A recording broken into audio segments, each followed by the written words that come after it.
Hello friends, welcome to my channel. तो आज मैं आपको one piece umbrella cut kurti perfect fitting में किस तरह से बनानी है ये बताऊंगी। तो इसके लिए हमने 2.5 मीटर फैब्रिक लिया है और इस फैब्रिक की विड्थ है 56 इंच। तो सबसे पहले हमने फैब्रिक को 2 फोल्ड करके रखा है। ये ओपन साइड है और यहाँ पर ये फोल्ड साइड है।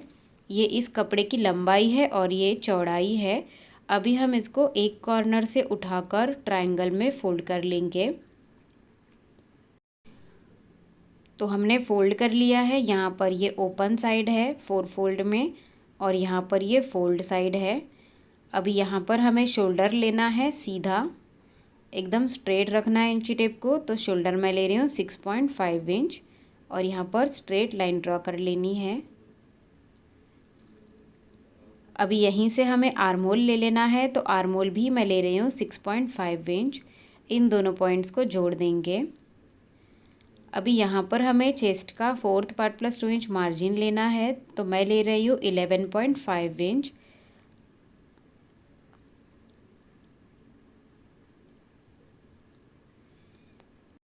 अभी हम शोल्डर से कमर की लेंथ लेंगे तो वो मैं ले रही हूँ 14 इंच। अभी यहाँ पर हमें कमर का 4th part plus 2 inch margin ले लेना है। तो मैं ले रही हूँ 9.5 इंच। इन दोनों पॉइंट्स को जोड़ देंगे।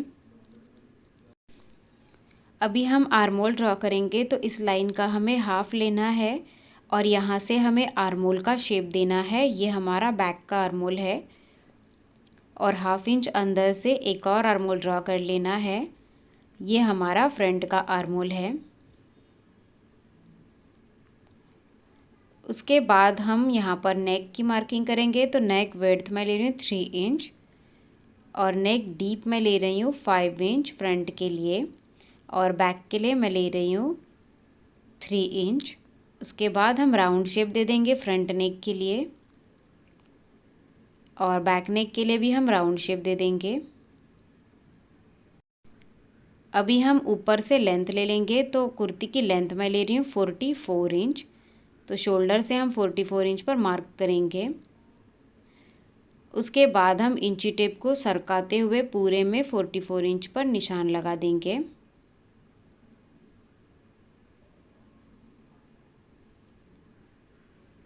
और यहाँ पर राउंड शेप दे देंगे। अभी इस पॉइंट को हम तिरछा जोड़ देंगे।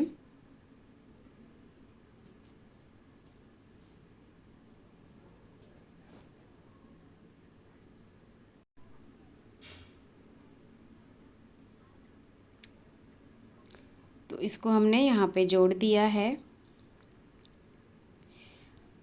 अभी हम कटिंग करेंगे। तो सबसे पहले हम बैक नेक और बैक आर्मोल से कट करेंगे। तो इस तरह से हमने कटिंग कर ली है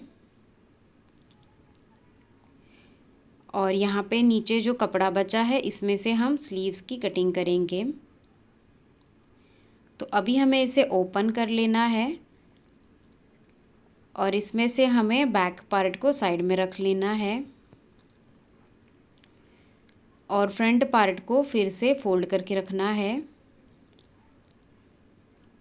और फ्रंट नेक और फ्रंट आर्मोल की कटिंग कर लेनी है। तो हमने फ्रंट नेक और फ्रंट आर्मोल की कटिंग कर ली है। अभी हम स्लीव्स की कटिंग करेंगे। तो हमने यहाँ पर फैब्रिक को 4 फोल्ड करके रखा है।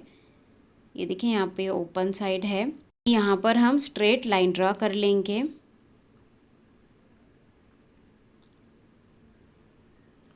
और यहाँ पर हमें स्लीव्स की ब्रॉडनेस ले लेनी है। तो वो मैं ले रही हूँ 9.5 इंच। तो जितना आपका आर्मोल है उससे 3 इंच ज़्यादा लेना है। तो आपको स्लीव्स अटैच करने में कम नहीं पड़ेगा। उसके बाद हम स्लीव्स की लेंथ ले लेंगे यहाँ से। तो स्लीव्स की लेंथ मैं ले रही हूँ 11 इंच। तो यहाँ पर हम 11 इंच पर मार्क करेंगे। अभी यहाँ से हम 3 इंच डाउन मार्क करेंगे और यहाँ से स्लीव्स का शेप दे देंगे। यहाँ पर हम स्लीव्स बॉटम लेंगे। तो वो मैं ले रही हूँ 7 इंच। इन दोनों पॉइंट्स को जोड़ देंगे और स्लीव्स की कटिंग कर लेंगे।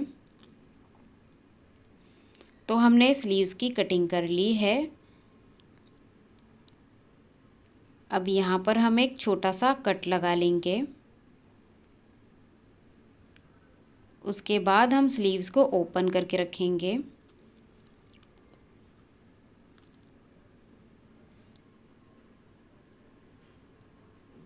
और यहाँ पर हम 1/2 इंच अंदर से फ्रंट का आर्म होल ड्रॉ कर लेंगे और इसकी कटिंग कर लेंगे।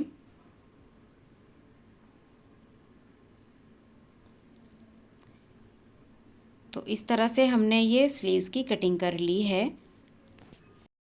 अभी हम स्टिचिंग करेंगे तो सबसे पहले फ्रंट के लिए स्ट्रिप कट करेंगे। तो इसके लिए ये हमने फैब्रिक का पीस लिया है, इसे हम फोल्ड कर लेंगे और इसके ऊपर हम फ्रंट पार्ट को रखेंगे। फोल्ड साइड के ऊपर हमें फोल्ड साइड ही रखनी है और नेक के शेप में इसकी कटिंग कर लेनी है। और यहाँ पर हम 1.5 इंच का मार्जिन छोड़ते हुए एक्स्ट्रा कपड़े को कट कर लेंगे। तो इस तरह से हमें नेक की स्ट्रिप कट कर लेनी है। सेम इसी तरह से हम बैक के लिए भी स्ट्रिप कट कर लेंगे। तो अभी हम इसको फ्रंट पार्ट में अटैच करेंगे। तो फ्रंट पार्ट को हमें ओपन करते हुए रखना है और इसके ऊपर हमें स्ट्रिप को उल्टा रख देना है और नेक के शेप में हमें सिलाई लगा देनी है। तो हमने यहाँ पर सिलाई लगा दी है। उसके बाद हमें यहाँ पर छोटे छोटे कट लगा लेने हैं और इस स्ट्रिप को हम अंदर की तरफ फोल्ड करते हुए स्टिच कर लेंगे। तो हमने यहाँ पर इसे स्टिच कर लिया है। अभी अंदर की तरफ जो हमारी स्ट्रिप है इसे हम बाद में हैंड स्टिच कर लेंगे। अभी हम वेस्ट में डोरी अटैच करने के लिए पट्टी लगाएंगे। तो सबसे पहले हम शोल्डर से कमर की लेंथ लेंगे, तो वो मैं ले रही हूँ 14 इंच पर और यहाँ पर हम स्ट्रेट लाइन ड्रॉ कर लेंगे।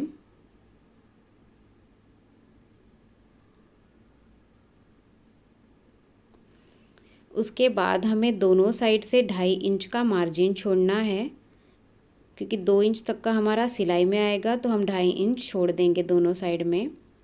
उसके बाद ये जो लाइन है यहाँ पर हम स्ट्रिप अटैच करेंगे। तो ये हमने स्ट्रिप ली है और इसकी विड्थ है 1.5 इंच। तो इस स्ट्रिप को हम इस तरह से डबल फोल्ड कर देंगे। दोनों साइड से हमें स्ट्रिप को डबल फोल्ड करना है और इस लाइन के बराबर कर लेना है। जितना भी एक्स्ट्रा कपड़ा रहेगा उसको हम कट कर लेंगे।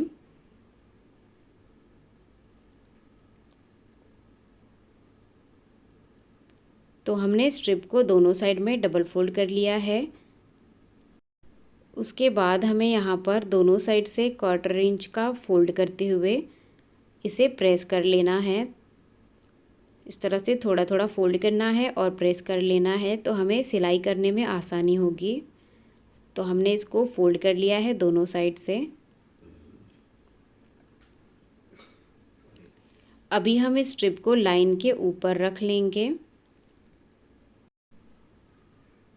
और यहाँ पर हम पिन्स लगा लेंगे और इसके दोनों साइड में हम सिलाई लगा के स्ट्रिप को यहाँ पे अटैच कर लेंगे।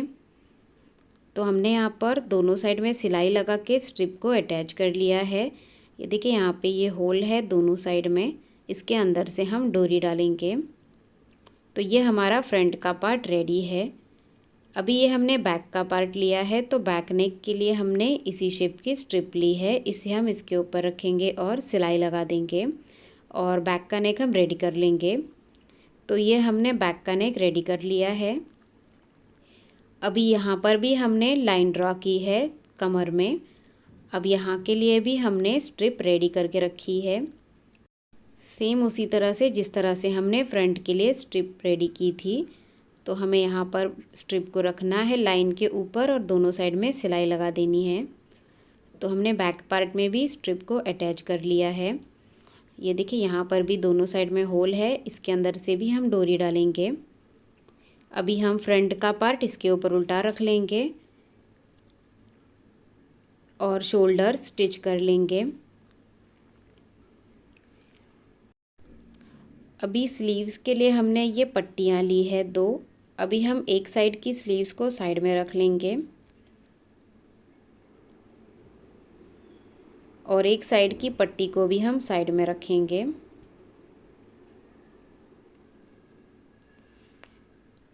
तो सबसे पहले हम पट्टी के सेंटर में एक मार्क कर लेंगे और यहाँ पर सेंटर में हमें प्लेट्स डालनी है। तो इस तरह से हम प्लेट्स डालेंगे सेंटर में और यहाँ पर हम पिन लगा लेंगे और दूसरे साइड में भी हमें प्लेट्स डालनी है और यहाँ पर भी पिन लगा लेना है और यहाँ पर हम स्टिच करेंगे और इसके बॉटम को डबल फोल्ड कर देंगे। तो इस तरह से ये हमने पट्टी रेडी कर ली है। अभी हम इस पट्टी को इसके ऊपर उल्टा रख लेंगे और यहाँ पे सेंटर से सेंटर को मिलाते हुए रखना है और इसको उल्टा रख के स्टिच कर लेना है। तो हमने इसको स्टिच कर लिया है और सेम इसी तरह से हमने दूसरा स्लीव्स भी रेडी कर लिया है। अभी हम शोल्डर पे स्लीव्स को अटैच करेंगे। तो स्लीव्स को हमें शोल्डर के ऊपर उल्टा रखना है और इसे स्टिच कर लेना है। इसी तरह से हमें दूसरा स्लीव्स भी स्टिच कर लेना है। तो हमने स्लीव्स को अटैच कर लिया है। अभी हम इसे उल्टा करेंगे और दोनों साइड से हम इसकी फिटिंग कर लेंगे। तो यहाँ पर जो हमने पट्टी अटैच की है तो उसके बाहर से ही हमें फिटिंग की सिलाई लगानी है और इसके बॉटम को हमें डबल फोल्ड कर देना है। तो हमने दोनों साइड से फिटिंग कर ली है और अभी ये जो हमारी पट्टी है जो हमने वेस्ट में अटैच की थी इसके अंदर हम डोरी डालेंगे। तो ये हमने एक डोरी बनाई है और यहाँ पर पिन से हम डोरी को अंदर डालेंगे एक साइड से।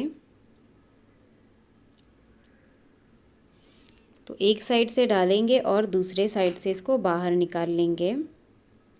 तो ये हमने फ्रंट पार्ट में डोरी डाल ली है। सेम इसी तरह से जो बैक पार्ट की पट्टी है इसके अंदर भी हमें डोरी डालनी है।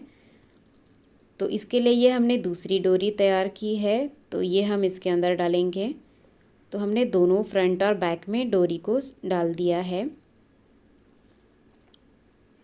अभी इस डोरी को हम साइड में इस तरह से बांध लेंगे अपनी फिटिंग के अकॉर्डिंग। तो इससे one piece umbrella cut kurti का जो पीछे से खिंचाव आता है वो नहीं आएगा और कुर्ती की फिटिंग एकदम अच्छे से आएगी। अगर आपको मेरा वीडियो अच्छा लगा हो तो वीडियो को लाइक ज़रूर कीजिए और आप मेरे चैनल पे नए हैं तो सब्सक्राइब भी कीजिए। Thank you.